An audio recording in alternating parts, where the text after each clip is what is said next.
So let's see what Paul says about the carnal nature. Now you understand now what I mean by the carnal nature? That thing that's in you and in me. Sometimes that rebel in you can be very religious. He can use a lot of spiritual language, but he's still a rebel. And Paul says about the flesh in Romans 8, verse 8, so then those who are in the flesh cannot please God.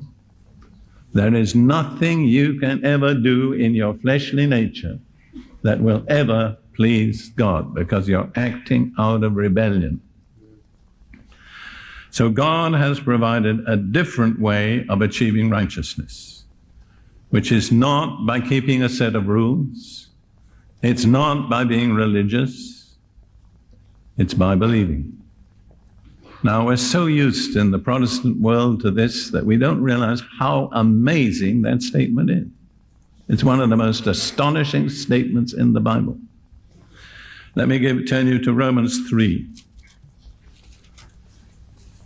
See, what I'm teaching, I believe, is doctrine that has been theoretically accepted by the true church through all ages. But today, the majority of professing Christians, including charismatics, have no real concept of the doctrine that they're supposed to be believing.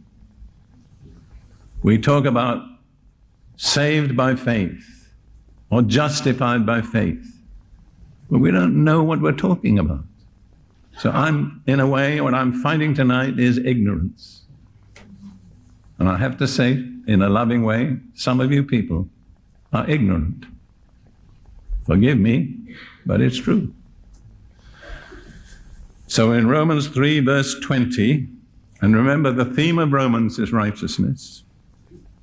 In Romans 3, verse 20, therefore by the deeds of the law, no flesh, that means no human being, no natural personality, will be justified or accounted righteous in the sight of God. For by the law is the knowledge of sin. Now, wherever you read in the New Testament, the law, in most places, the word "the" has been put in by translators. I can't go through this, but I would say in 80% of the places. And this is one of them. What Paul actually says is, by the deeds of law, no flesh will be justified. Primarily, he has in mind the law of Moses, but it includes every other law. No keeping of a law will ever make you righteous in the sight of God. After all, if the law of Moses couldn't do it, how absurd to believe that any other law will do it. The law of Moses was God-given, was holy, was perfect. I smile at people like Baptists and others, Pentecostals, who say we're free from the law, and then they make their own silly little set of rules which they expect you to observe. Brothers, if we're going to observe any law, why not the law of Moses? At least that was given by God. Not invented by Baptists or Pentecostals or Methodists or Roman Catholics or anybody else.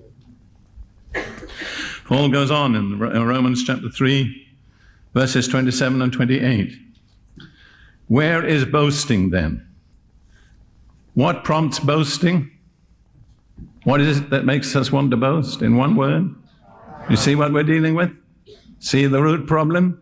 It's pride. It expresses itself in religion. Religion is pride's way of saying, I don't need God. I've got my own set of rules. I do things my way. I follow the rules of my church. That's boasting. Paul says that the righteousness that comes by faith excludes all possibility of boasting. We're left with nothing to boast of. Where is boasting then? It is excluded. By what law? Of works? No, but by the law of faith. Therefore we conclude that a man is justified or accounted righteous before God by faith apart from the deeds of law. By faith apart from the deeds of the law. It is not faith plus the law, it is faith and faith alone. Right. You've heard, I'm sure, the Latin phrase that was used by the Reformers, sola fide, means by faith alone. And many of them gave their lives for those two words. This is not a little issue. It's something that the devil will contest with all the ferocity he is capable of, because he knows if we can grasp it, he's defeated.